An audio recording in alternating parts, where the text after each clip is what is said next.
Being a video archivist for the SCP Foundation is one of the easiest jobs in the entire organization.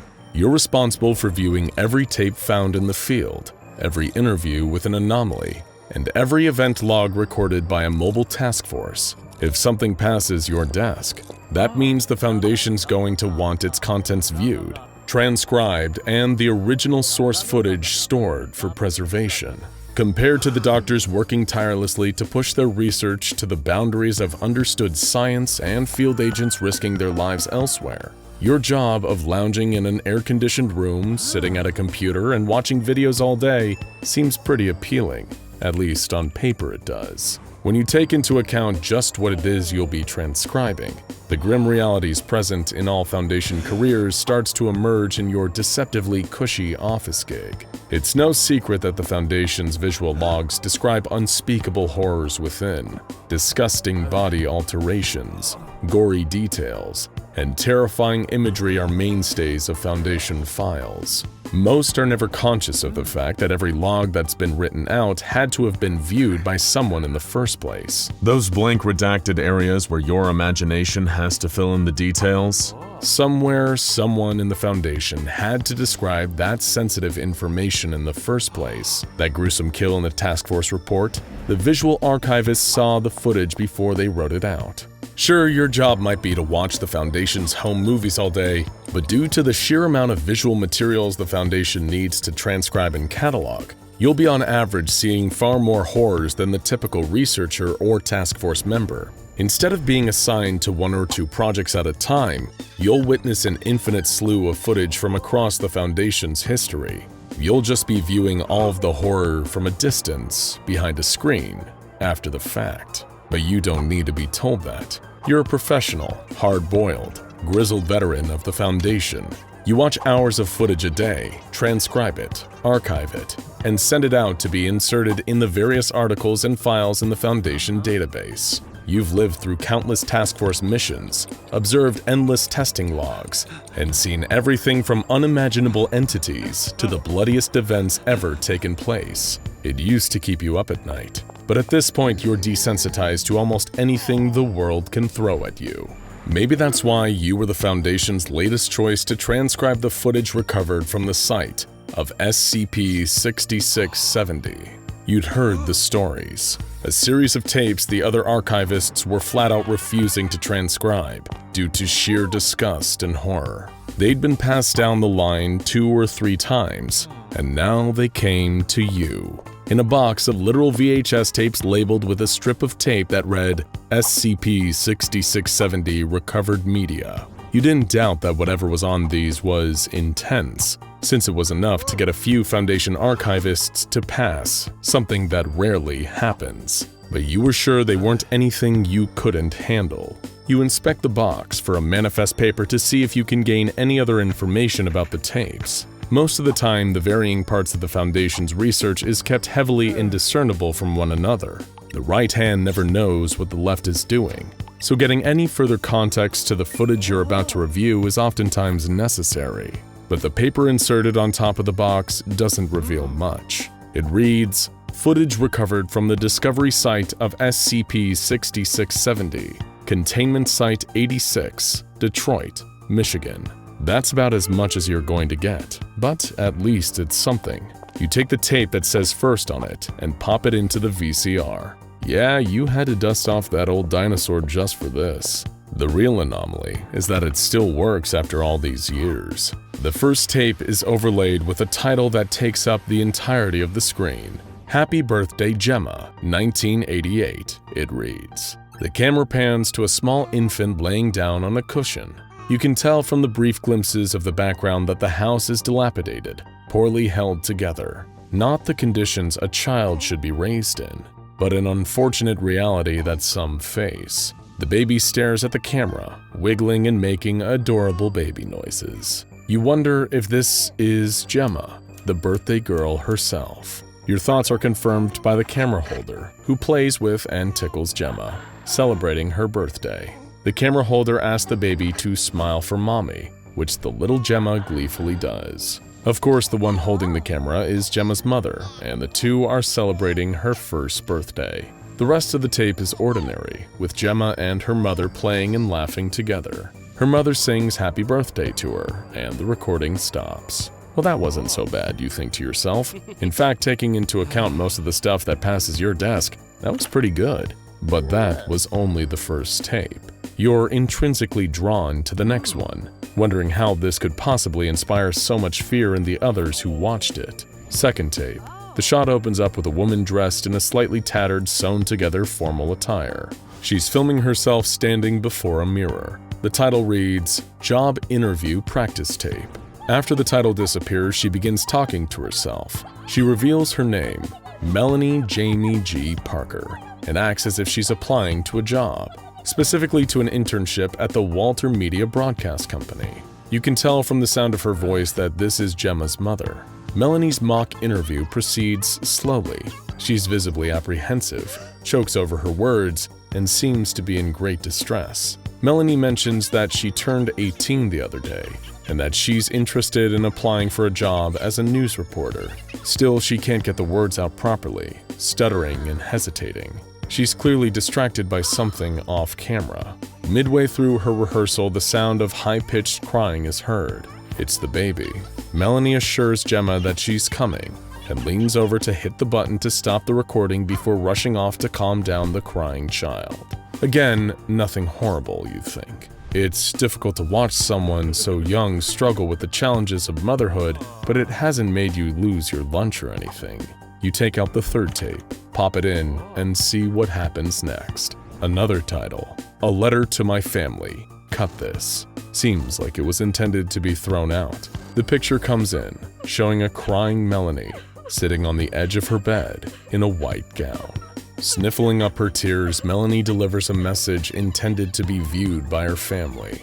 You learn that her relationship with them is unstable, and that Melanie has been on her own for months, potentially longer. She musters out an apology to her parents, saying that she's sorry about everything, for a party, for stealing their money. She continues to cry, but tells them that she wants them to know that she's sorry and that she loves them. She addresses her sister's caring attitude and her mother's smile, but is hesitant to compliment her father. She reveals that she hasn't spoken to them in 2 years, but she can't go any longer. She's barely been able to afford basic necessities, and despite applying for as many jobs as she could, she hasn't landed one. Her personal savings are almost depleted, and she can't sleep at night. Gemma's getting bigger, a lot bigger than any girl should be at 2. She's rapidly outgrowing her clothes, and Melanie's unable to provide her with the love and care that she needs. She's halfway through saying that she wants her parents to take custody of Gemma, but she stops. She can't get herself to admit it. She stares at the camera, shakes her head, and begins cursing. Melanie's voice gets louder, and she vehemently defends her decision to keep Gemma for herself. She's not subjecting herself to her family, who she clearly despises. Melanie continues to lash out against her family, saying that she's tired of them, and that they will never find her and Gemma. She's visibly shaking, her voice unstable. Melanie's made her decision. Gemma's staying with her. She makes a statement. "You should have seen how happy Gemma and I were, how nice life is out here. The sun's so much brighter. There's no fighting, no screaming, no crying. I took my daughter and I left all of you, and I am happy." In the background, Gemma's crying is heard again from another room. Melanie, drained, looks in the distance, surprised to hear that she's awake. She wipes the tears from her eyes and assures Gemma that her mother will be right there. She forgets to turn the camera off and rushes out of the room. For the rest of the tape, lasting nearly 2 hours in duration, Melanie calms Gemma, holding her and assuring her that she's safe. Eventually, the camera's battery gives out, and the recording stops. So far, it's definitely upsetting to see, but you haven't encountered anything anomalous yet. Maybe it's the fourth tape that will shed some light on what's going on here. You put it in, and prepare for the worst. This tape cuts in immediately without a title. Gemma and Melanie are playing together in Melanie's bedroom. What she said about Gemma's growth is 2. She's only 2, but she stands at 4 feet tall, with long and disheveled blonde hair. Gemma runs across the bedroom, making noises and pretending to be an airplane. Melanie, for once, doesn't seem to be stressed, though she looks visibly tired. The sound of a phone ringing is heard in the background. Melanie immediately snaps out of her happy attitude and runs off to answer it. While she talks on the phone, Gemma is seen peering into a small hole in the wall of the bedroom. She then moves off screen. While Melanie is talking on the phone, Gemma tries to get her mother's attention. When Melanie hangs up, she notices that she doesn't see her daughter anywhere and begins frantically searching. Gemma answers, her voice coming from inside the hole in the wall. Melanie tries to goad her child from outside the wall, but Gemma doesn't listen. Eventually, she hears a loud snap and then a scream. Melanie panics, moving her head into the hole. Gemma cries, screaming that she's in pain and that she hurt something. Melanie tells her that she'll get help and desperately tries not to panic. She runs off screen, and for 15 minutes, all that's heard is Gemma crying. Melanie returns with a young man who would later be identified as her neighbor, John Bates. He carries a rope. Melanie directs Bates to a hole in the wall. The two are clearly familiar with one another, and Melanie assures Gemma that Mr. John is going to help her out of the hole. Bates kneels on the floor and inserts his head into the wall, feeding the rope inside the hole. On the count of 3, they tell Gemma to grab the rope and they'll pull. Seconds pass without a response, and suddenly Bates feels a tug. She's grabbing the rope. Melanie and Bates pull together, hoping to lift Gemma out of wherever she fell, but the girl won't move. She continues to cry, saying that she's stuck, and neither Bates nor Melanie can get her to budge. Melanie, who is now crying, assures Gemma that they'll get her out, while Bates is more reluctant. Bates tells her that they aren't going to be able to get her out by themselves, and the two begin to argue loudly. They agree to call the fire department. After all, they're specialized in getting people out of confined spaces. Bates tries calling, but the lines are full. Meanwhile, Melanie continues to lose hope.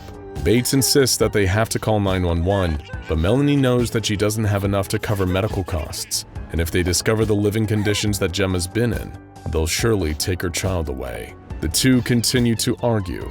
Bates suggests that Melanie phones her family, which is the ultimate breaking point for her. From off-screen, you can hear a struggle, the sound of a cupboard opening, and then Bates hitting the floor. 30 minutes of silence follow. When Melanie returns, she's caked in dirt, grease, and blood. What happened was evident. Melanie sticks her head inside the hole in the wall and assures Gemma that her mother will take care of her. The next tape pulls you in. The title displays, "Happy Birthday Gemma, 1991. You recognize that the video is being taken from inside the wall. There's a small lava lamp and a cupcake with a candle in front of Gemma, who lays prone on the ground. She's more pale than before and looks to be about 5 feet tall now, and her shoulders encompass the length of the space. From behind the camera, Melanie sings to her, and Gemma blows out the candle. The recording stops. Another tape. Happy Birthday Gemma, 1993. Gemma's looking visibly ill. Her eyes droop, she smiles tiredly, and her body seems to be larger than the space it's confined to. A cake sits in front of her with 5 candles. Melanie sings to her again.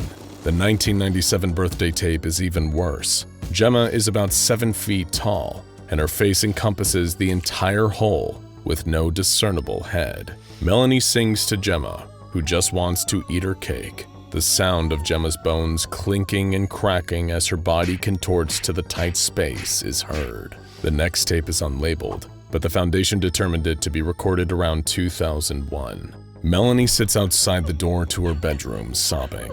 Her bedroom is entirely inaccessible. Behind the door, the cracking of bones is heard throughout the house. She's singing happy birthday to Gemma, who is unseen.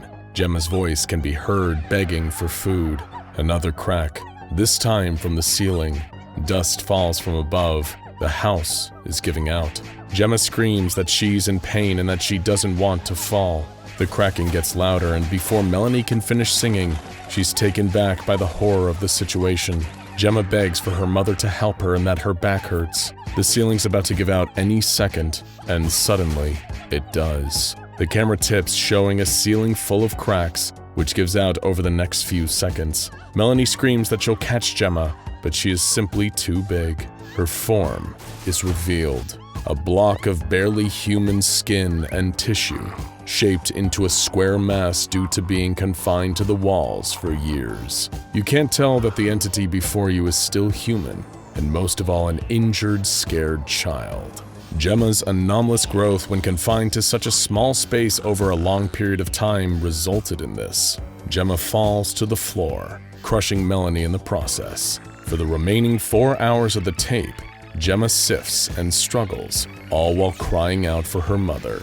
The tape stops. Disturbed by the content, you know you're going to feel sick transcribing these tapes. You check the corresponding database file for SCP-6670 in hopes you can access it.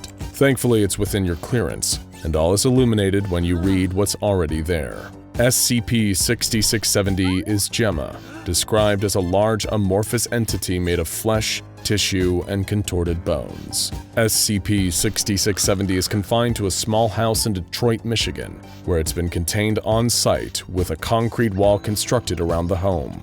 SCP-6670 was discovered following the recording of the tape, when passers-by outside the house described the structure as breathing, after which containment measures were implemented and research began. The only access point to SCP-6670 is through the doorway outside the bedroom, as most of the house's structure is either destroyed or taken up by SCP-6670's mass. X-ray scans revealed that SCP-6670's spine is extremely contorted and is assumed to have grown along the dimensions of the home, with puberty assumed to have accelerated the growing process. SCP-6670 is largely immobile and is believed to be hibernating.